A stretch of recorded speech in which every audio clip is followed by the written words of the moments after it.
Pues una vez más, nos da gusto saludarles a través de este video, que en esta ocasión estaremos hablando sobre el sobreendeudamiento en las empresas, que es un ámbito dentro de lo que es la administración financiera, y es un fenómeno que se está dando tanto en empresas pymes como en empresas grandes, e inclusive en empresas corporativas que cotizan en la bolsa, que son situaciones que no deberían de surgir debido a que tienen un gobierno corporativo, pero sin embargo se dan estas condiciones y estas circunstancias. Así que es un tema bastante interesante y yo creo que va a ser bastante eh, ilustrativo. Así que pues les invitamos a que se suscriban a nuestro canal, que también nos puedan regalar un like y por supuesto también puedan poner la campanita para que sepan cuando estemos subiendo un video.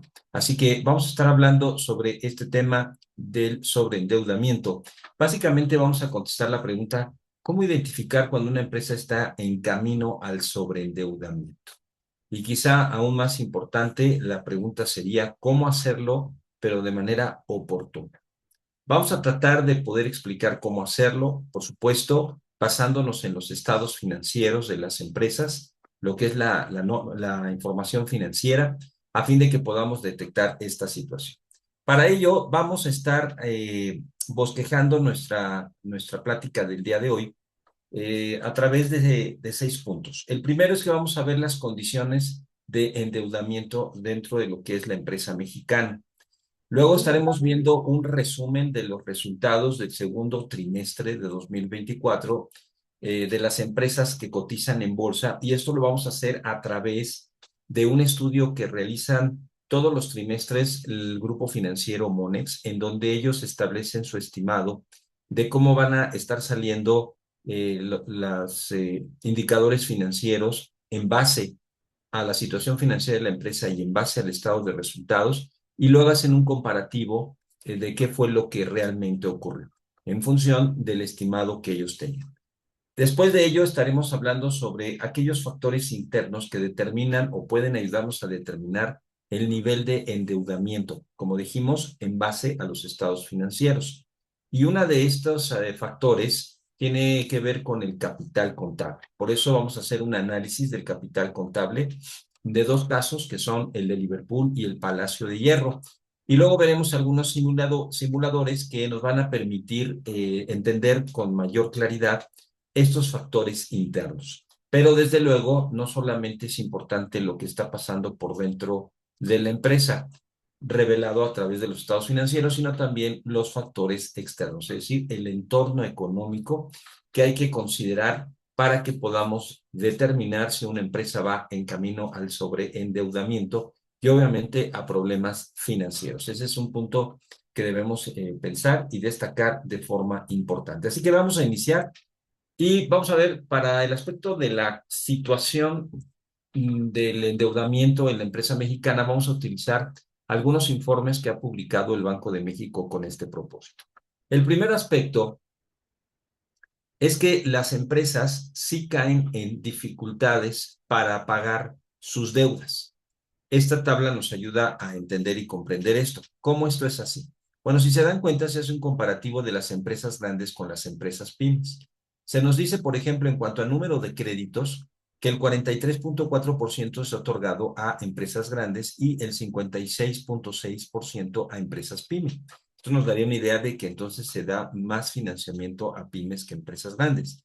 Inclusive en el número de empresas podemos darnos cuenta que a quienes se le otorga crédito es al 3.2% de las empresas grandes, y en el caso de las pymes es el 96.8%. Nuevamente nos da la idea de que se da más financiamiento a pymes que a empresas grandes. Sin embargo, cuando vemos el saldo que está dado en millones de pesos, en términos porcentuales, el 82.8% del capital es prestado a empresas grandes y solo el 17.2% a pymes. Claro, estos son datos de septiembre del 2021. ¿Por qué esta diferencia tan radical? Bueno, lo vemos por un lado por la tasa promedio ponderado, ¿verdad?, que se cobra a las empresas grandes, que es del 6.3%, mientras que en el caso de pymes les prestan al 11.8% anual. Esto es en términos de promedio ponderado. Si vemos la tasa mediana, encontramos que la tasa sería del 6,7% anual para las empresas grandes y del 12% para las empresas pyme. Como se dan cuenta, casi duplica, ¿verdad? La tasa de interés que le cobran a las pymes con respecto a las empresas grandes. ¿Por qué es esto? Bueno, porque los intermediarios financieros ven a las empresas pyme como empresas muy riesgosas para poder otorgar financiamiento. Por lo tanto, se les considera que no son sujetas de crédito. Pero cuando sí se les otorga, de todos modos, debido al riesgo que esto representa para los intermediarios financieros como la banca, pues obviamente les suben la tasa de interés porque a mayor riesgo pues hay mayor rendimiento. Por lo tanto, se duplica en estas condiciones que en la tasa mediana promedio vemos que es el 12% anual. Ahora, ¿esto cómo se ve reflejado, este riesgo? Bueno, si vemos para el 2021, septiembre, que la tasa de morosidad para las empresas grandes era del 1,6%, mientras que para las pymes es del 5,3%, ¿verdad? Y es ahí donde se evidencia que muchas empresas pymes ya les es difícil pagar sus créditos. De ahí el que se les suba la tasa de interés, ¿verdad? En términos anuales. Sin embargo, también vemos que las empresas grandes no dejan de tener cierto índice de morosidad, que aunque es muy bajo, de 1,6, sin embargo, existe. Esto significa que en la empresa mexicana, sin duda, hay problemas de sobreendeudamiento. Aquí estamos viendo datos del índice de la moratoria, pero más reciente del 2024. Lo que podemos darnos cuenta, por ejemplo, en el caso de las empresas de menor tamaño, que está marcado con esta línea azul, pues ellos han llegado a tener un índice de morosidad del 7%, si ustedes se dan cuenta. Ha bajado en los últimos años a partir de 2021, ha ido bajando hasta llegar casi a por abajo del 3%, ¿verdad? Por abajo del 3% es que ha llegado este índice de endeudamiento, mientras que las empresas grandes, que está con la línea roja, está alrededor, vamos a decir, por abajo del 2%, entre 1,5% y 2% de índice de morosidad. Pero sí queremos destacar cómo en el caso de las empresas grandes, de alguna forma habían mantenido su nivel o índice de moratoria por abajo, ¿verdad? Del que está en este momento, que pudiera ser del 1,5%. Sí hubo una subida de forma importante, pero lo han estado regresando en los últimos meses, en los últimos años, llegando más o menos como al 1,5% de índice de endeudamiento. También las empresas PYME han bajado de forma importante, perdón, del 7% al 3%, ¿verdad? Pero mucho de esto se debe a que la cantidad de créditos, como habíamos visto, es muy baja. En este caso es del 14%. Si recuerdan, habíamos visto para el 2021 que era el 17%, pero ahora es el 14%. Esto significa que muchas empresas pymes ya no se les da financiamiento.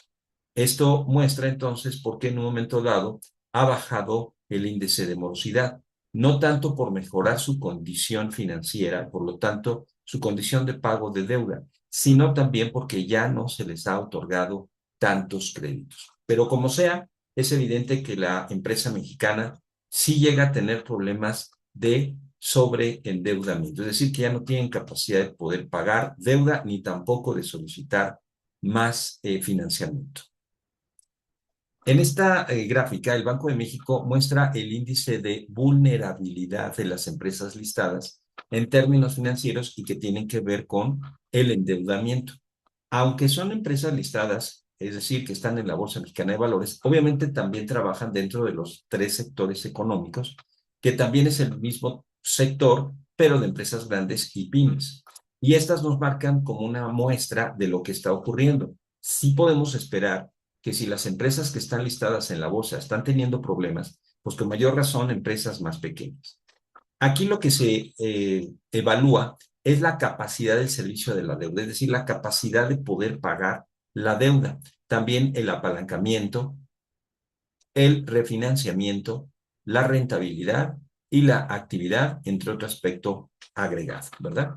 La gráfica lo que maneja es que por arriba del cero del origen, que es este, por arriba hay mayor vulnerabilidad y por abajo hay menor vulnerabilidad. Como ustedes se dan cuenta, la mayor parte de lo que fue de 2021 a 2024, después de la pandemia, se ha mostrado menor vulnerabilidad en estos aspectos. Solo hay un aspecto en particular, que es el de color verde, que sí se ha mantenido del lado positivo. ¿Cuál es este? Refinanciamiento. Es decir, las empresas han tenido que refinanciar su deuda o reestructurar su deuda porque ya no la han podido pagar. Esa es una evidente situación que existe en algunas empresas en México, independientemente de su tamaño. Pero algo que destaca el Banco de México, si ustedes se dan cuenta, la barra de color azul, que estaba realmente en la parte inferior de la gráfica mostrando menos vulnerabilidad, ha dado un brinco importante, aquí está, y ahora está ya del lado positivo. Sí es cierto que es modesto, pero ha subido o ha dado ese brinco al lado positivo. ¿Y qué es eso? La capacidad de servicio de la deuda, es decir, la capacidad que las empresas están teniendo de poder pagar su deuda. Se está haciendo vulnerable, ¿verdad? Esta situación es importante. Y algo que queremos destacar también en las diferentes gráficas que muestra el Banco de México es la cartera de tamaño de empresas, por tamaño de la empresa, de los intermediarios financieros. Si ustedes se dan cuenta, en términos del financiamiento que se ha otorgado por parte de los bancos, de los intermediarios financieros, a partir de principios de 2021 se incrementaron tanto empresas grandes como empresas de menor tamaño, incrementaron su solicitud de financiamiento, ¿verdad? A estos intermediarios financieros. Como ustedes se dan cuenta, las empresas de menor tamaño incrementaron de forma importante el financiamiento manifestado por las carteras, ¿verdad? Que tienen los intermediarios financieros de sus clientes, a quienes se les otorga crédito, y pues subió de forma importante, de forma significativa. Sin embargo, si ustedes se dan cuenta, eso pasó mismo con las empresas grandes. Sin embargo, más o menos antes de terminar el 2022, dan un giro las empresas grandes y empieza a disminuir el financiamiento a través de que ya no aparecen en las carteras. Sin embargo, las empresas de menor tamaño siguen pidiendo prestado. Ahora, ¿por qué llama mucho esto la atención? Porque todo esto ha sido en un entorno de tasas muy altas de interés, es decir, un crédito muy caro, que pasó del 4% anual para noviembre del 2021 al 11.50%, es decir, más del doble por ciento, más del 100% de encarecerse lo que es el crédito. Y las empresas más pequeñas siguieron pidiendo. Mientras que las grandes, como dijimos, empezaron a disminuir esta aparición en carteras porque había menos financiamiento. Esto obviamente hace esta combinación de pedir más crédito en momentos donde las tasas son muy altas, pues obviamente es un cultivo para llegar a un sobreendeudamiento en este caso, en esta situación. Pero decíamos hace un momento que normalmente no se les considera a estas empresas de menor tamaño como sujetas de crédito. Pues, ¿qué es lo que pasó? ¿Qué fue lo que ocurrió? Bueno, esta gráfica nos ayuda a poder comprender. Este es el índice de morosidad de la cartera empresarial por tipo de entidad otorgante. Es decir, en el caso de la banca múltiple, noten cómo ha ido a la baja debido a, obviamente, a un entorno de tasas altas, ¿no? Crédito caro. Pero ¿quién sí ha dado crédito? Bueno, en el caso de entidades reguladas como SOFOMES reguladas, SOCAPs, SOFIPOS, uniones de crédito, que son organizaciones auxiliares de crédito, también, bueno, de hecho, han dado o han otorgado también crédito. Sin embargo, también ha ido a la baja en el último año. Sin embargo, quien sí ha estado otorgando son entidades no reguladas, como en el caso de SOFOMES o SOFOLES, que no están reguladas, y algunas otras empresas cuyo giro es otorgar crédito. Estas tienen un crédito más liberal y por lo tanto tienen menos requisitos para otorgar crédito.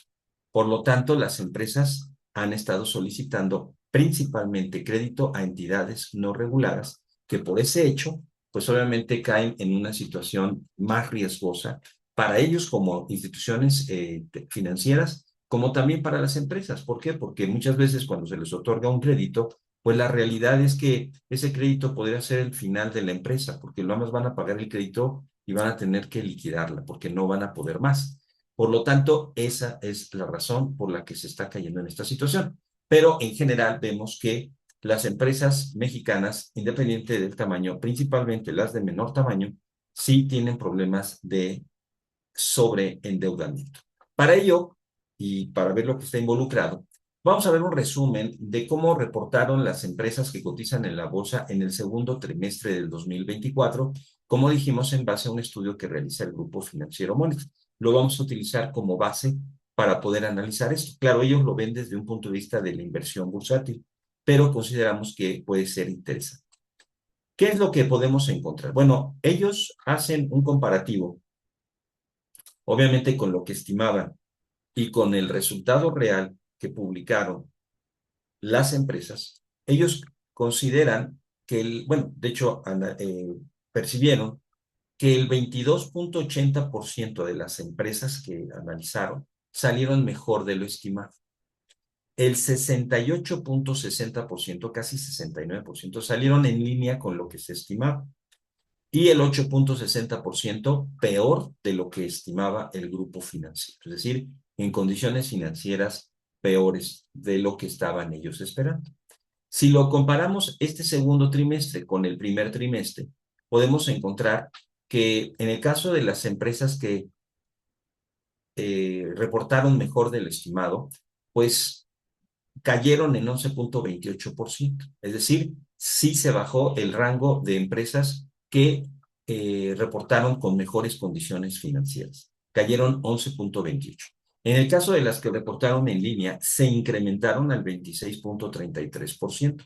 Y las que reportaron peor de lo estimado, pues sí se cayó de forma importante, el 57%, dado que habían sido el 20% de las empresas, y ahora fue el 8.60%.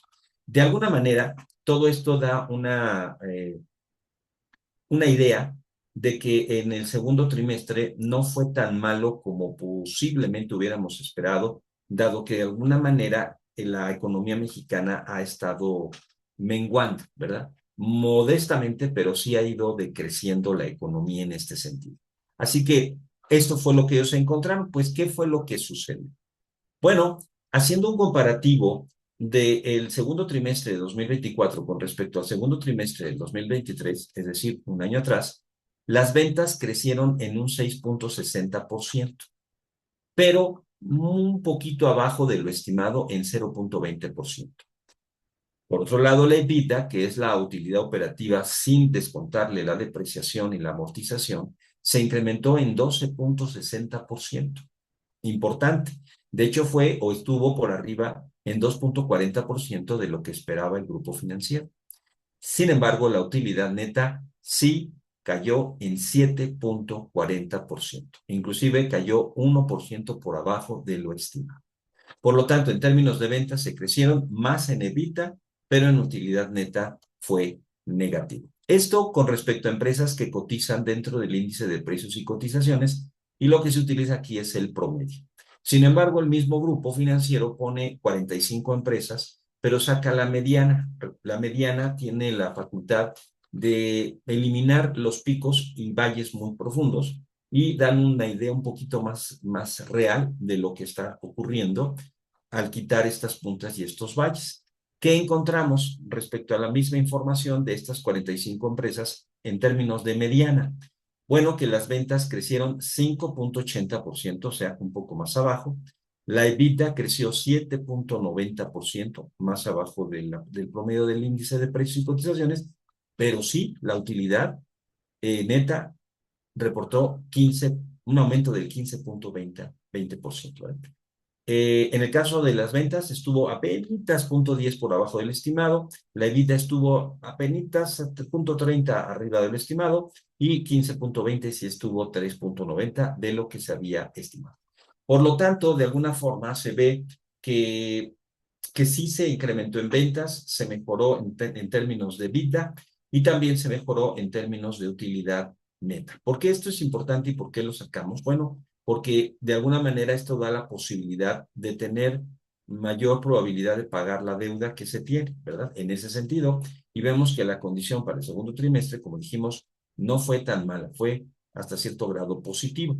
Ahora, vamos a ver precisamente el margen EBITDA, que es lo que da la posibilidad de pagar la deuda, ¿verdad? Y el margen neto, que es la utilidad, pero ya después de haber pagado la deuda, ¿verdad? Porque nos estamos enfocando en el endeudamiento. ¿Qué encontramos en el margen de la EBITDA? Bueno, para el segundo trimestre de 2023 fue de 20,70%, perdón, y ahora en el 2024, 21,80%, es decir, un crecimiento de mejora en el margen de EBITDA del 5,3%. Eso da la idea de que están en mejor condición de pagar la deuda. ¿Qué pasa con el margen neto? Bueno, en el 2023 fue del 7,60 y ahora fue del 6,60%, es decir, una caída del 3,2%, lo que nos da un poquito más de realidad de lo que pasó en función de lo que vendieron las empresas y tuvieron como ingresos y cubrieron obviamente sus costos operativos y sus costos no operativos en términos de margen EBITDA y margen neto. Vemos que hay cierto nivel de pago de deuda, servicio de la deuda, pero ya después de pagos sí encontramos una caída importante en el caso de la utilidad neta. Sí fue positiva, pero sí se cayó de manera importante, ¿verdad? En este sentido. Este es en cuanto al índice de precios y cotizaciones. Y de las 45 empresas donde se utiliza la mediana, bueno, lo que vemos es que en el 23 fue del 20,30% el margen de EBITDA y para el 24 20,80, es decir, un crecimiento de 2,5.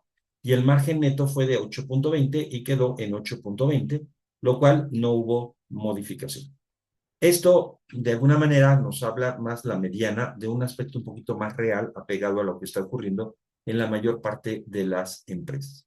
¿Qué nos habla esto? Bueno, pues un EBITDA de 20,30% y un margen, perdón, 20,80 y un margen neto de 8,20, lo cual habla favorablemente de poder estar cubriendo la deuda en términos generales por algunas de las empresas que cotizan en la bolsa de valores. Es decir, podemos decir que hay una condición favorable en cuanto al endeudamiento. Para ello, entonces, utilizando otra fuente, que es en este caso ahora el Grupo Financiero Banorte, a través de datos de Bloomberg, encontramos lo siguiente, solo que estos datos sí son anuales, los anteriores son trimestrales. ¿Qué encontramos en términos de la media? Encontramos las siguientes razones financieras. Si dividimos la deuda neta, es decir, la deuda menos el efectivo y la dividimos entre la EBITDA, la deuda neta es 2,39 veces la EBITDA. Esto significa que hay un nivel importante de deuda respecto a la EBITDA, que es con la que las empresas pueden pagar y deben pagar sus costos no operativos como el costo financiero. Si hacemos un comparativo deuda-capital, la deuda es 1,79 veces el capital. Por el hecho de que esté arriba de 1, significa que la deuda es mayor en términos de financiamiento que de capital. ¿Cuántas veces? 1,79 veces. La liquidez, es decir, la capacidad de tener activos de corto plazo para pagar sus deudas de corto plazo, es de 1,66 veces. El hecho de que esté por arriba de 1 significa que están en posición de buena liquidez. Es decir, de cada peso que deben, tienen ese peso y 66 centavos más de lo que deben. Su cobertura de intereses es de 6,19. Esta razón financiera se calcula dividiendo la utilidad operativa entre lo que se está pagando de intereses. Esto significa que la utilidad operativa es 6,19 veces mayor que lo que se está pagando de intereses. Esto lleva a una EBITDA del 30,86%, que es bastante interesante, pero baja el margen a 8,98. Y aunque baje, de alguna manera es hasta cierto grado en este tipo de empresas, normal que caiga en esas medidas o dimensiones, ¿no? Pero si nos vamos a la mediana, donde cortamos los picos y cortamos los valles, encontramos que la deuda neta es 2,30 veces la EBITDA. Eso significa que de cada peso que tenemos de EBITDA, tenemos que pagar ese peso y un peso con 30 centavos más, ¿verdad? En términos de deuda, claro, mucha esa deuda es de largo plazo, pero nos da una idea del tamaño de deuda que tiene la empresa respecto a su utilidad operativa, incluyendo depreciación y amortización. En términos de deuda capital, ahora sí, en mediana baja está por abajo de 1, está en 0,92. Eso significa que los accionistas ponen 1 peso y los bancos ponen 92 centavos o cualquier otro intermediario, es decir, no se está tan endeudado. La liquidez sí baja a 1,48 veces y también baja moderadamente la cobertura de intereses, dado que es de 6,02%. Sin embargo, el margen de EBITDA ya no está en 30, sino en 22,83. Y creemos que este dato es más confiable, ¿verdad? No quiere decir que esté mal, sino que, más bien, no es más confiable, sino que están bien calculados, pero nos dan un poquito más clara la realidad, por lo que ya comentamos hace un momento, dejando el margen neto en 7,19, que no está mal, ¿verdad? No está mal en esta condición o en esta situación. Lo que sí hicimos, dado que tomamos en cuenta en este reporte del Grupo Financiero Banorte tantas empresas, que sacamos la desviación estándar y nos basamos específicamente en el margen de EBITDA y el margen neto. Es decir, sacamos la desviación estándar para poder ver cuánto se desvía del promedio del margen EBITDA y del margen neto que tienen las empresas y poder darnos una idea de cómo pueden variar o pudieran estar variando las empresas con respecto a estos dos márgenes. Por ejemplo, en el margen EBITDA encontramos que las empresas pueden estar teniendo un margen de 56,75% máximo y mínimo 4,96%. Es decir, es real que empresas puedan llegar a esta condición de margen de vida, tanto en la parte superior como en la parte inferior. ¿Y qué nos dice en el caso del margen neto? Que las empresas pueden llegar a un 33,58% en un nivel superior, pero algunas inclusive llegan a una utilidad o margen neto del menos 15,61%. Estos datos en términos de liquidez nos dan un poquito más de luz de que aunque se tienen esos márgenes, hay empresas que cotizan en bolsa que están en condiciones difíciles, ¿verdad? En condiciones difíciles y pudieran estar sobreendeudadas o van en camino al sobreendeudamiento. Cuando hacemos una comparación del último dato que tenemos nosotros de estas razones financieras, encontramos lo siguiente, y en este caso sí hacemos un poquito más de caso al promedio, que nos dan un poquito más de idea de lo que está ocurriendo. En la variación de las razones financieras, encontramos que la deuda neta respecto a EBITDA sí creció en 0,3 veces. La deuda respecto al capital creció en 0,03 veces, es decir, poquito, pero se incrementó. La liquidez disminuyó en menos 0,01 veces. Muy leve, pero disminuyó.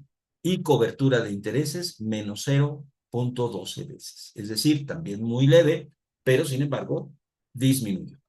De esta forma, encontramos que el margen de EBITDA creció 0,89%, ¿verdad? Y en el caso de la margen neto, disminuyó en 0,37%, lo cual nuevamente nos indica esta condición. Es decir, hay empresas que están pudiendo pagar su deuda, pero ya no tienen utilidad neta, que es algo muy importante como lo estaremos viendo a continuación. Aquí vemos una general, vamos a decir, una tabla general y en resumen de todos los datos que calculamos el promedio y la mediana y la desviación estándar.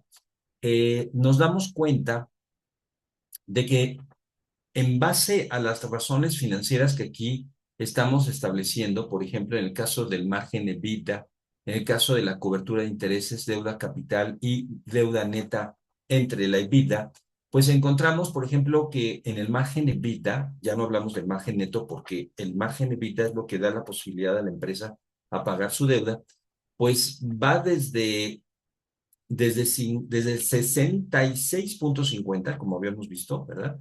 Hasta lo menor, 2,97 de margen de EBITDA, lo cual en este caso estas empresas están en condiciones más desfavorables para pagar su deuda.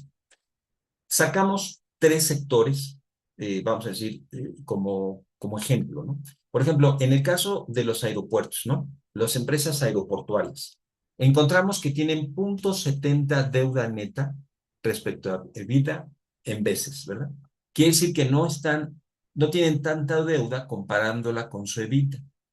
En cuanto a deuda capital es uno, es decir, están 50 y 50%. Es decir, 50-50. 50% pasivos, 50% capital. Tienen una cobertura de 9.37 veces, es decir, de cada peso que deben en términos de utilidad operativa, tienen ese peso para pagar y 8 pesos con 37 centavos adicional, logrando un margen EBITDA de 59.07. Esta es una condición favorable y por eso la ponemos con flechita verde. Vamos a la flechita amarilla, que es el sector de servicios. Encontramos que sí hay una deuda respecto a EBITDA importante, grande, de 3.70 veces. Es decir, la deuda neta es 3.70 veces la EBITDA, o es 370%, el 100% de EBITDA y 270% adicional. En el caso de deuda, está, de hecho, más abajo que en el caso de los aeropuertos, en punto 40, lo cual indica que están más financiados con financiamiento propio que con ajeno. Y la cobertura de intereses sí es baja, es 2.40. Podemos decir que es manejable, pero ya es baja. Ya podríamos hablar de que ya hay una situación de posible sobreendeudamiento. Sin embargo, sacan un margen EBITDA, ¿verdad? Un margen EBITDA de 22.60%, lo cual consideramos que también es bajo, pero todavía es manejable. Pero en el caso de algunas empresas del sector comercial, encontramos que la deuda no es tan grande como el de servicios, pero sí es 2.27 veces la deuda neta respecto al EBITDA. En términos de lo que es la deuda capital, sí está por arriba de 1, es de 1.71 veces, quiere decir que están ocupando más financiamiento ajeno que el financiamiento propio. Hay más pasivo que capital. Nos da una cobertura del 6.24 veces, lo cual obviamente nos habla de que todavía hay capacidad de pagarlo, pero vean ustedes, el margen neto es de 2.97 veces. Ya es muy, muy bajo en este sentido. Por lo tanto, este tipo de datos e indicadores financieros nos dan la idea clara de que, pues, de verde, rojo y amarillo, pues las verdes están bien, la amarilla hay que como modificar algunas cosas y las rojas, pues ya podríamos decir que están casi, casi para la sobreendeudamiento, ¿verdad? Claro, son promedios, no son todas las empresas comerciales, son promedios y obviamente estamos basándonos en los datos que publica Banorte, que están basados en datos o información de Bloomberg. Por lo tanto, es evidente que hay empresas que sí están en condiciones favorables, pero hay otras empresas que sí están en condiciones no favorables, de acuerdo a este reporte que hemos analizado. Ahora vamos a ver los factores, qué es lo que marca que sí o que no se esté en condición de sobreendeudamiento. Bueno, estos factores son los siguientes. Primero, la utilidad operativa proyectada, que lo hemos visto en estos reportes a través de la EBITDA, ¿verdad? La utilidad operativa ya está descontada la depreciación y la amortización, ¿verdad? Sin embargo, se considera la EBITDA porque obviamente tanto la depreciación como la amortización son salidas de dinero, pero son salidas de dinero virtuales, no son reales, ¿no?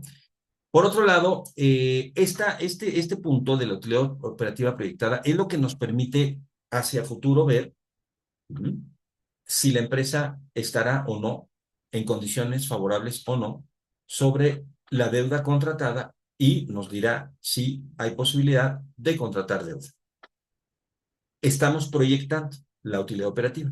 ¿Por qué la proyectamos? Bueno, porque esto nos permite medir el costo de capital no apalancado en un momento dado a través del costo promedio ponderado de capital, y también podemos calcular el costo de capital apalancado, es decir, con empresas que ya tienen deuda. La no apalancada es una empresa que no tiene deuda.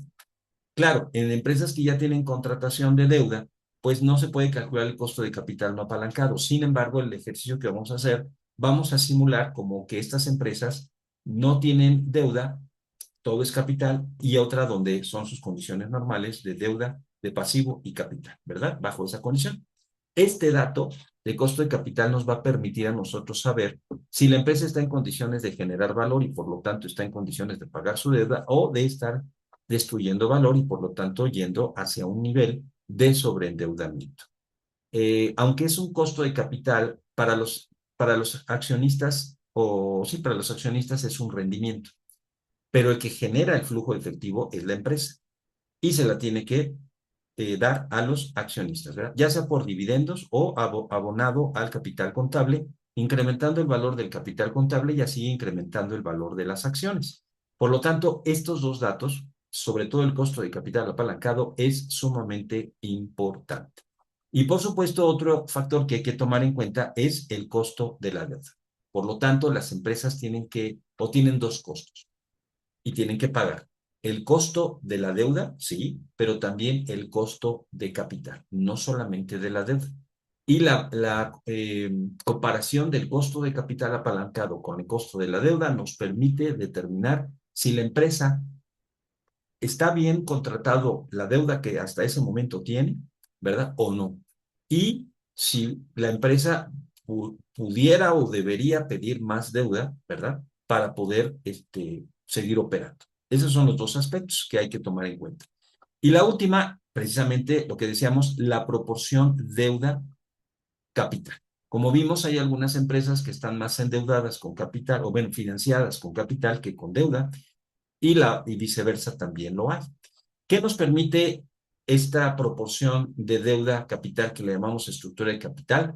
Pues esta también nos permite calcular lo que es el costo de capital apalancado, que es el rendimiento que estamos proyectando, podremos pagarle a los accionistas, porque estamos usando una utilidad operativa proyectada.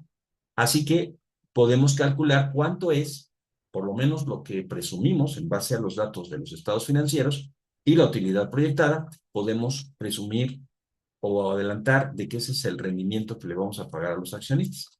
Eso va a depender de la utilidad operativa proyectada, dependerá de la combinación deuda-capital, ¿verdad? Para poder ver si estamos en condiciones favorables o no. Y otro criterio importante es la política que la empresa tenga de reinversión de utilidades. Esta política, que muchas empresas no lo tienen, y muchos empresarios usan sus propias empresas para ordeñarlas como vacas, donde no reinvierten utilidad. Y eso no es positivo. Es importante que las empresas tengan una política bien definida de reinversión de utilidades. Las empresas corporativas lo tienen.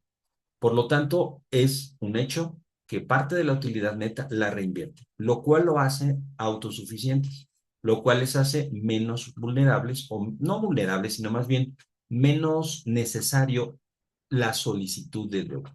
Es como en el caso de una camioneta cuando la vas a comprar o un auto. Te dan o te dicen que te dan chance de pagar el 10, 15 o 20% de enganche. El resto te lo van a prestar.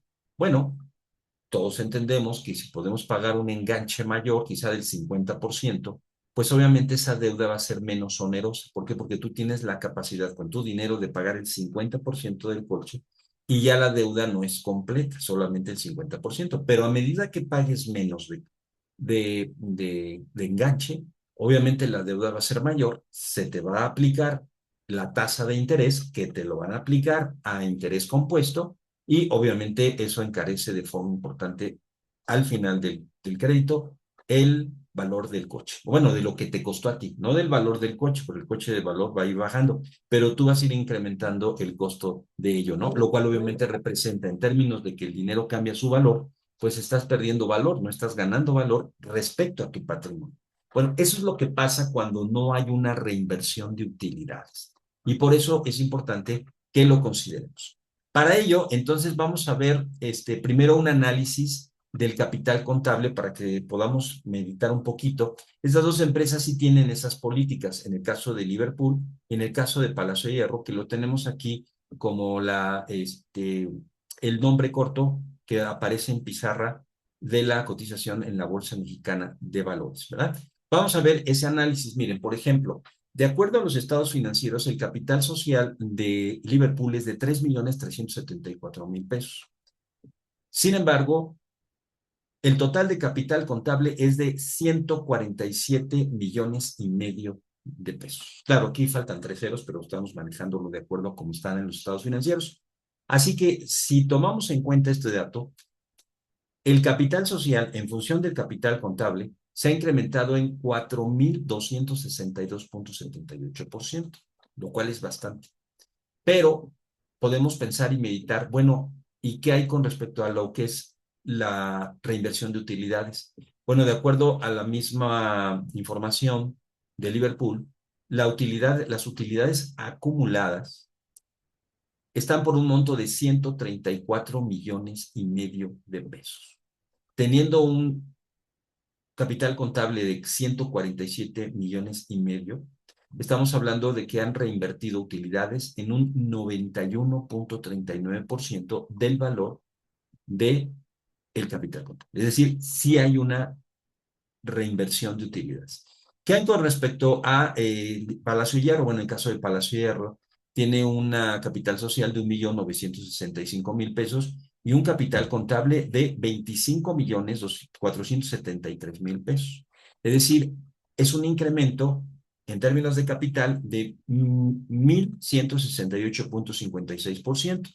¿Y qué hay con respecto a reinversión en utilidades? Bueno, aquí hay un resultados acumulados, ¿verdad? Que también podemos llamarle así las utilidades, resultado neto, de 20,246,000 pesos. Eso significa que este valor de acumulación de utilidades respecto al valor total de capital contable, de acuerdo al estado financiero de 2023, pues es el 81,19%. O sea, sí hay una política de estar reinvertido, lo cual obviamente lo hace menos vulnerable a la contratación de deuda. Esto es interesante y habría que hacer un ejercicio en el caso de todas sus empresas. Vamos a ver un simulador para poder explicar esta condición o esta situación y vamos a mostrar lo siguiente. Bien, aquí lo que encontramos, que es como un ejercicio, lo estamos haciendo dentro de lo que en finanzas corporativas, en un tipo de filosofía en términos de estructura financiera, es un mundo perfecto, que es donde el gobierno no existe. Así estamos haciendo este análisis, lo cual obviamente tendríamos los mismos resultados si lo haríamos en un mundo imperfecto donde el gobierno, es decir, el pago de impuestos sí existe. Ahorita lo estamos quitando para hacer este análisis. Por ejemplo, Liverpool tiene 250 millones de activos en total. Estamos simulando de que no hubiera nada de deuda y nada más tuviéramos capital. Y en la parte derecha encontramos el mismo capital total, pero sí tiene deudas por 111 millones de pesos, dejando un capital de 147,5 millones de pesos. Por lo tanto, también al hacer un análisis, ¿verdad?, de promedio, dividiendo los intereses que se pagan entre el pasivo de largo plazo, nos da en promedio una tasa que está pagando Liverpool del 9,74%, ¿verdad? ¿Qué significa esto? Bueno, proyectando la EBITDA o proyectando la utilidad operativa en este caso, que son lo que tenemos en los estados financieros, que es como se reporta o lo tienen reportado por parte del contador, encontramos una utilidad operativa proyectada de 17,342,000 pesos en un escenario de recesión, 31 millones en un esperado y en crecimiento o optimista en 44,677,000 pesos. Como no hay deuda, en este caso, entonces calculamos lo que es el costo de capital no apalancado, suponiendo que Liverpool estuviera totalmente financiada con capital. Estamos haciendo un símil, ¿verdad? Un simulacro. Por lo tanto, Liverpool ganaría 6,69% de rendimiento sobre el capital en recesión, en esperado 11,97%, en crecimiento 17,24%. Si ahora calculamos lo mismo, pero tomando en cuenta los intereses a una tasa anual del 9,74%, estamos pagando intereses, como aquí se ve, por 10,875,000 pesos. Por lo tanto, tenemos la utilidad neta, ¿verdad? Proyectando la misma utilidad operativa, pero ya calculando el rendimiento sobre el capital, encontramos un 4,38% en recesión, 13,65% en esperado y 22,92% en un entorno de crecimiento, ¿no? De un entorno económico favorable.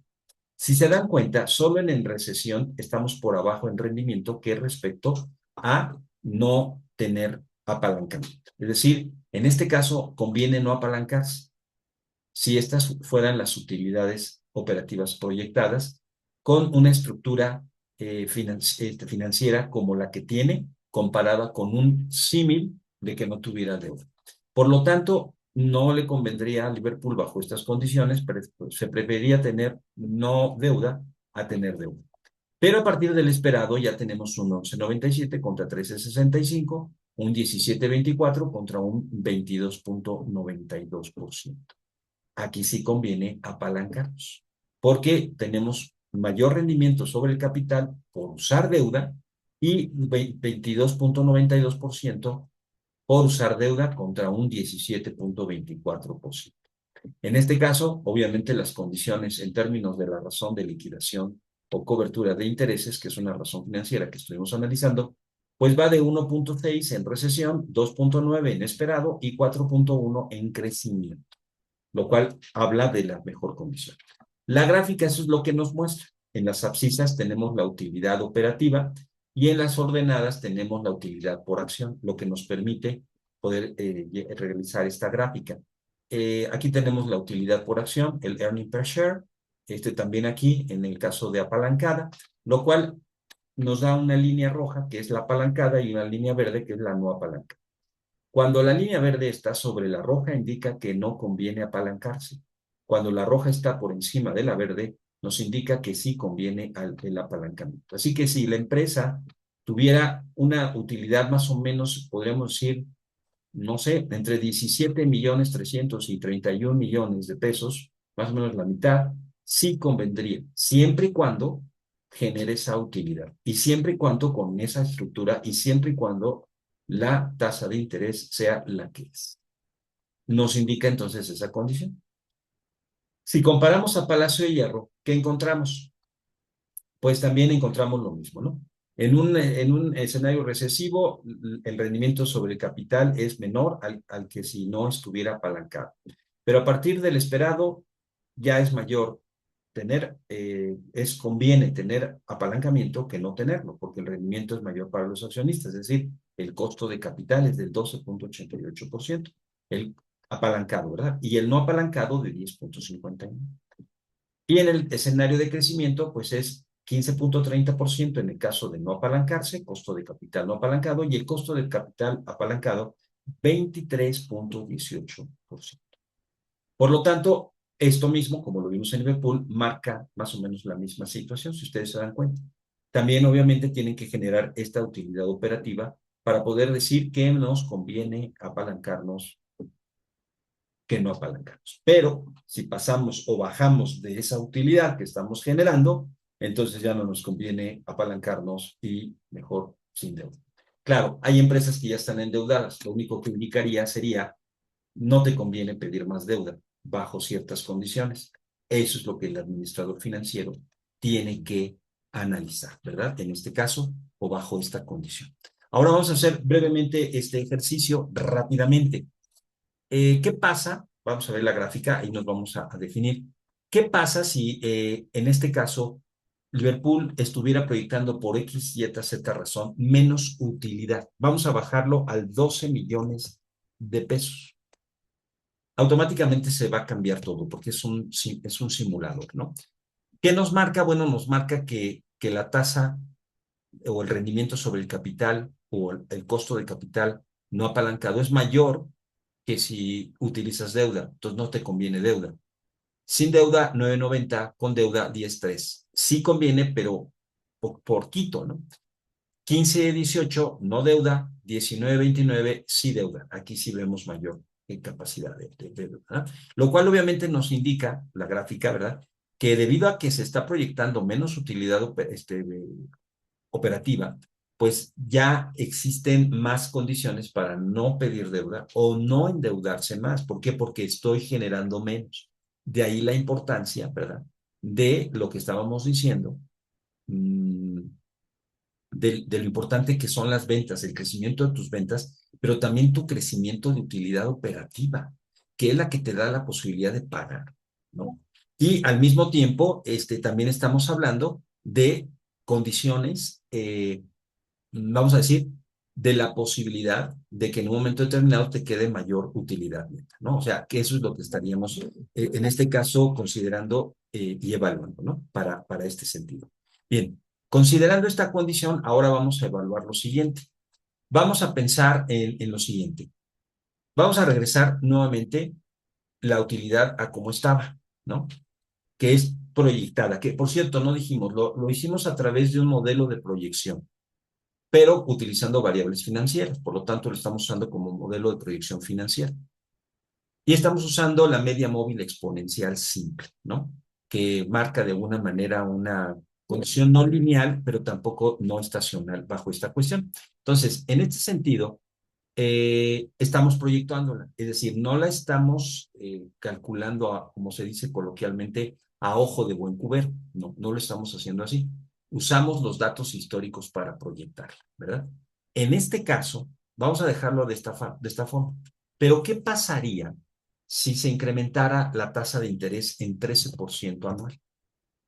Vean ustedes cómo automáticamente la línea verde sobrepasa más dentro de lo graficado a la roja, lo cual nos indica que no te conviene apalancarte, ¿verdad? El que tú estés en estas condiciones y sigas pidiendo más deuda, lo único que te va a llevar es al sobreendeudamiento. ¿Y por qué es esto? Sencillo, porque la tasa de interés, que es el costo de la deuda, es mayor que el costo de capital, del rendimiento que tú le vas a pagar a los accionistas. Este es el sin deuda y este es con deuda. La tasa está por arriba. No puedes pagar una deuda del 13% si tú vas a dar un rendimiento del 11,97, perdón, 11,18%, ¿verdad? No lo vas a poder pagar. Les vas a pagar menos a los accionistas que lo que vas a pagar de deuda. Por lo tanto, en este caso, ya no estarías generando valor. Y evidentemente se ve también por la cobertura de intereses. 1,2, 2,1 y a lo más 3,1. Si subimos más la tasa de interés al 15%, pues obviamente la gráfica nos indica menos capacidad de endeudamiento. Tendrías que generar este nivel de utilidad operativa para que te conviniera en un momento dado cuando las tasas están en estas condiciones. Pero ya vemos que, miren, comparen 15 contra 9,67. Este 9,67 es el rendimiento que tú le vas a pagar a los accionistas. ¿Cómo vas a pagar el 15% si apenas estás generando el 9,67%? Ese es el punto. Por lo tanto, ya vimos dos factores. Uno, la utilidad operativa proyectada. Dos, el costo de la deuda. Y vamos a ver el tercero. Vamos a regresarlo a condiciones normales. Si tenemos una tasa que está por abajo, tasa de deuda, por abajo del 13,65, mientras eso ocurra, puedes pedir deuda. Y siempre y cuando estés generando la utilidad operativa necesaria para poder pagar tus costos no operativos. En esta condición, si yo incremento la deuda, es decir, la incremento, vamos a decir, a 170 millones de 111, como ustedes se dan cuenta, la intersección sigue siendo la misma, sí, solamente que la pendiente del vector de apalancamiento es mayor, es decir, se hizo más horizontal, lo cual nos indica que hay mayor volumen o mayor espacio entre las dos, lo cual favorece. ¿Por qué? Porque te favorece pedir deuda. ¿Por qué? Porque el costo es mucho menor de lo que tú vas a rendir, vas a generar de rendimiento sobre capital, ¿no? Que es con lo que vas a pagar. Obviamente, sí se corre un riesgo, porque vean ustedes lo que tienen de rendimiento en una recesión, 0,88 contra 6,69, no te conviene apalancar, que es esta que estoy señalando yo dentro de la gráfica. Pero en un escenario esperado, sí te conviene. 16,21 contra 11,97 con una tasa de deuda de 9,7, pues te conviene esta condición. Y si yo le siguiera aumentando a 200,000, se van a dar cuenta que el vector rojo se sigue incrementando más. En condiciones favorables, si yo pido menos deuda, vamos a suponer que estoy pidiendo, estaba en 111, vamos a suponer que pido 70 millones, miren lo que pasa. Sí hay mayor condición de apalancamiento, pero el volumen entre las dos líneas disminuye. ¿Por qué? Porque tienes condiciones para pedir deuda, pero no lo haces, ¿no? Te mantienen en esa condición.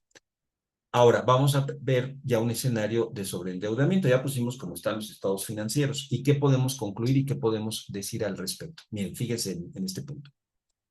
Vamos a suponer que yo bajo a 15 millones la utilidad operativa, lo cual obviamente me va a indicar que tienes menos capacidad de endeudamiento. Pero también subo la tasa al 13%. Pues obviamente ya la posibilidad de endeudamiento va disminuyendo, ¿no? Y como la tasa es mayor que el rendimiento que le vas a pagar a los accionistas, ¿de dónde vas a sacar para pagar 13 si estás generando 9.59? Vamos a poner que tenemos 200,000 pesos, 200, sí, bueno, son 200 millones, ¿no? De deuda. ¿Qué es lo que ocurre? No estás generando utilidad operativa. La tasa de la deuda es mayor que tu tasa o tu costo de capital, por lo tanto, tu tasa de rendimiento para los accionistas, y estás en un 77% de deuda y 22% de capital. ¿Qué es lo que ocurre? Pues que nada más en estas condiciones, cuando generes esta utilidad operativa, te conviene. No, te conviene, si no, no. Pero obviamente, como las condiciones de no pedir apalancamiento son mejores, pues obviamente el espacio por la pendiente que se está generando en el apalancamiento nos dice que no te conviene apalancarte en estas condiciones cuando tenemos utilidad por acción y utilidad operativa en estos niveles. Aquí te conviene sí apalancarte, por abajo no te conviene, ¿sí? Bajo esa condición, vamos a dejarlo en utilidad operativa. Si tú bajas tu utilidad operativa, pues pero si esto lo dejamos a 10 millones, pues vean lo que pasa, ¿no? Y entonces ya estamos hablando de un sobreendeudamiento. Entonces hay que analizar estos factores. La estructura que tú tienes, que es la decisión de financiamiento que has tomado, el costo de la deuda y qué capacidad tiene la empresa de generar utilidad operativa. Marcando esto, puedes calcular el costo de capital apalancado y eso te va a indicar si tienes capacidad de pedir más deuda o no. O a lo mejor ya estás sobreendeudado, ya no tienes esa capacidad, como aquí, ¿no? Que estés, imagínate, 13% y esperando menos 3,94, pues ¿cómo vas a pagar? Ya no puedes pagar, estás sobreendeudado. Tendrías que producir más, pero si no tienes capital, caerías en una condición ya mal. ¿Ok? Ese es el punto que queremos ilustrar aquí. Ya solamente queremos, para terminar, ya hicimos ver más o menos la situación. Vamos a ver, antes de esto, aquí está. Algunas razones financieras en el caso de Liverpool, ¿cómo están? ¿Verdad? Comparado con Palacio de Hierro. Encontramos, por ejemplo, que la liquidez de Liverpool del 22 al 23 sí bajó. También en el caso de Palacio de Hierro. Bajo estrés o prueba ácida, inclusive cae por abajo de 1 en el caso de Liverpool, igual también en Liverpool. Es decir, dependen mucho de vender y dependen mucho de cobrar el crédito que dan. Sin embargo, la deuda de Liverpool, noten que bajó de 43,80% de deuda a 43,1%. En el caso de Liverpool, no, pero de Palacio, no. Además de que está apalancada por arriba del 54%, se incrementó al 54,3%, lo cual indica que la condición financiera de Liverpool es mejor que la de Palacio y que por ende está en mejores condiciones Liverpool de mantener su deuda o en un momento dado sobreendeudarse, aunque nosotros pensamos que ya no sería mucho la capacidad. Por lo tanto, su cobertura ahorita es de 7,28, que de hecho se incrementó. También Palacio le incrementó 3,45 a 3,80 veces, pero noten que es mucho la diferencia entre 7,28 y un 3,80. Está en mejores condiciones Liverpool para poder pedir esta condición, ¿no? De deuda. Ahora, la rotación de activos, que es cuántas veces vendes en términos de pesos respecto al valor de tus activos, también creció de 0,75 a 0,76, pero no es el valor de la empresa. O sea, es decir, las ventas no es el valor de la empresa. Mientras que en el caso de Palacio es 0,82 y 0,84. En este sentido, está vendiendo mejor Palacio de Hierro que Liverpool. Pero entonces, ¿cuál es el problema? La gestión de costos, ¿verdad?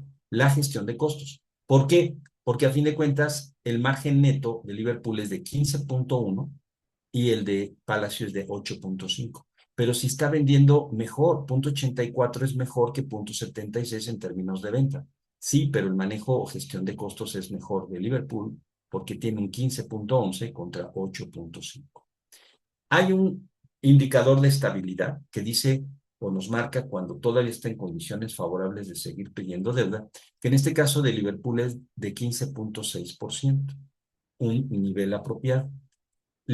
Palacio tiene 10.6, que no es muy malo, no es malo, pero sí es bajo. Es decir, hay más estabilidad en Liverpool que en Palacio. Lo que sí se nota es que la estabilidad en Palacio creció, igual que en Liverpool, de 14.3 a 15.60. Cuando este indicador baja y cae, ejercicio tras ejercicio, significa que se está perdiendo estabilidad. ¿Por qué? Porque se está cayendo en lo siguiente. Cuando tú pides deuda, ¿verdad? Este es el costo de la deuda. Este es el costo promedio ponderado de capital, del cual no lo tenemos en el simulador, pero normalmente te da más o menos el nivel de lo que sería el rendimiento a los accionistas de una empresa apalancada. Más o menos. No quiero decir que sea así, pero te da una idea. Cuando tú tienes deuda contratada, el rendimiento para los accionistas, o sea, el costo de capital, es mayor. Recuerden, para ellos es rendimiento. Va creciendo, va creciendo. Y a medida que incremento la deuda, esto se va incrementando, pero en función de los factores que hemos dicho. Por supuesto, si tú reinviertes las utilidades, dependes menos del financiamiento. No te haces tan dependiente. Noten que el Palacio de Hierro estaba apalancada en más del 50%, 54%, y se incrementó del 22, 23, del 22 al 23. Pero Palacio de Hierro, perdón, Liverpool disminuyó su endeudamiento, 43%, o sea, está por abajo del 50 y además la disminuyó, lo cual indica que los dos van en la condición de esta gráfica. Pero al momento en que ya no puedan generar utilidad, que contraten deuda no adecuada, con una estructura financiera inadecuada, es decir, cuánto de capital y cuánto de deuda no apropiada, y se hace contratación de deuda en estas condiciones, entonces, ¿qué va a pasar? Sí vas incrementando el valor, pero al momento que esto te está pasando, vas a empezar a perder valor y no vas a incrementar tu valor. Y este va a ser el valor de la empresa. Se va a ir cayendo. Y todo esto serán costos de quiebra. ¿Por qué? O de insolvencia, en caso de que puedas reestructurar o refinanciar. Porque esto es lo que te va a costar, pues, tener que pedir asesores, etcétera, etcétera, ¿no?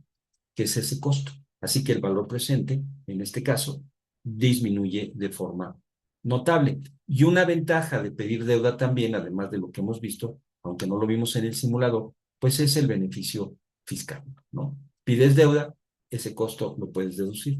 En este caso, ya no te sirve deducir porque no estás generando suficiente utilidad operativa. Este sería una situación de sobreendeudamiento bajo esa condición. Ahí está el punto. Entonces, hay que estar analizando todos estos puntos, todos estos indicadores, hay que estarlos viendo constantemente para ver y hacer un termómetro o medición de lo que está sucediendo en este caso. ¿Cuáles son los factores externos que tenemos que tomar en cuenta? Bueno, esta información que tenemos aquí nos habla de lo que está sucediendo. Ya salieron nuevos datos y salieron, pues casi igual que estos, ¿no? Es decir, está esperándose una mayor inflación, por un lado. Por otro lado, esto es positivo, por eso lo pusimos una flechita verde. Estamos esperando una inflación subyacente menor, lo cual habla de que el Banco de México pudiera seguir bajando las tasas de interés.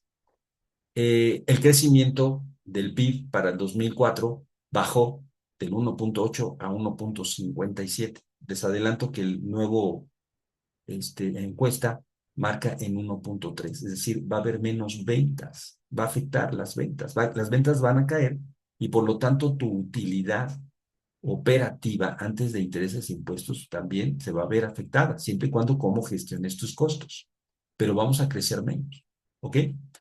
El tipo de cambio lo veían a 19.10, ahorita les doy el dato nuevo, es 19.96, creo. Es decir, ven más devaluada la moneda. No mucho, pero sí la ven más devaluada.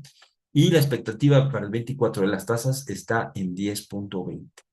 Ahorita la están poniendo en 10.01%, que aunque sí está bajando, de todos modos, este costo de la deuda de 10% sigue siendo muy por arriba. Así que la empresa que va a pedir al 10%, por decir algo, tiene que estar generando un costo de capital por arriba del 10%.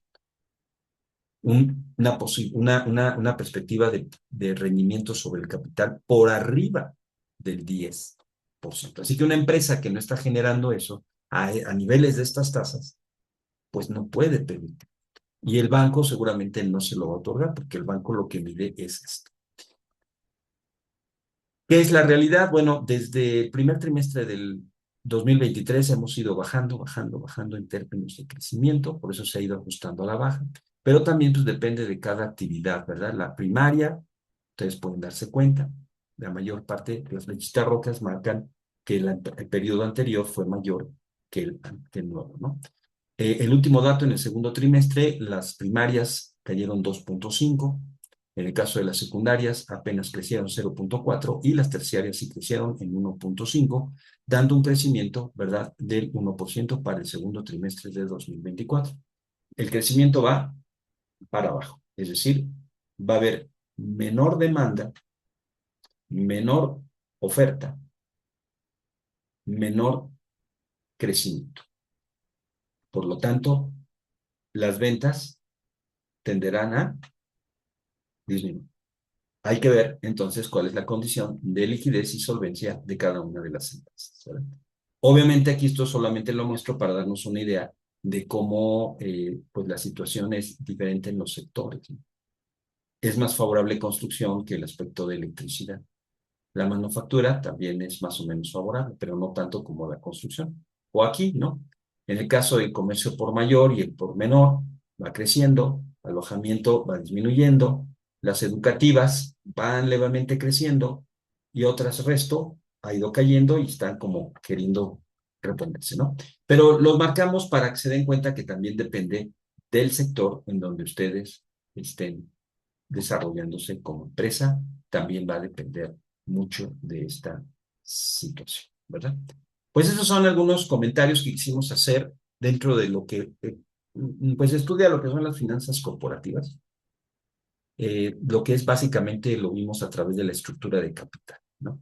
Lo que es el costo de capital apalancado, que es una forma de darnos cuenta si las decisiones que hemos tomado han sido acertadas y también nos ayuda a ver qué es lo que vamos a hacer hacia el futuro.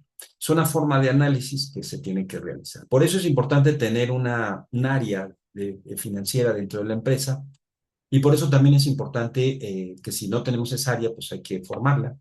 O si no la tenemos y tenemos algunas personas que están trabajando en esto, pues entonces lo que tendríamos que hacer es capacitarlos, ¿no? O en el caso de un servidor, de nosotros, es pues pedir consultoría para que podamos ayudarles a hacer este tipo de análisis para poderlo concatenar con lo que ustedes están haciendo dentro de su modelo de negocio y las perspectivas que están hacia adelante, pues poder analizarlas, ¿no? Para que de una forma podamos tener mayor certeza y no caer en una situación de sobreendeudamiento y poner en riesgo la empresa. Pues estos son algunos aspectos que hemos querido destacar ahora en este punto. Así que pues agradecemos mucho la atención. Es un poquito largo el video, lo vamos a poner como capítulos para que usted pueda ver el punto que más le interese y pues esperemos que esto sea valioso para ustedes, ¿no? E interesante también, que sin duda es necesario cuando se está llevando a cabo la administración financiera de una empresa. Les invitamos a que se suscriban si les gustó el contenido, también que nos regalen un like y también, por supuesto, toquen la campanita. Por el momento, pues agradecemos mucho el que hayan estado con nosotros y nos estaremos viendo para la próxima. Que la pasen muy bien. Nos vemos la próxima vez. Hasta luego.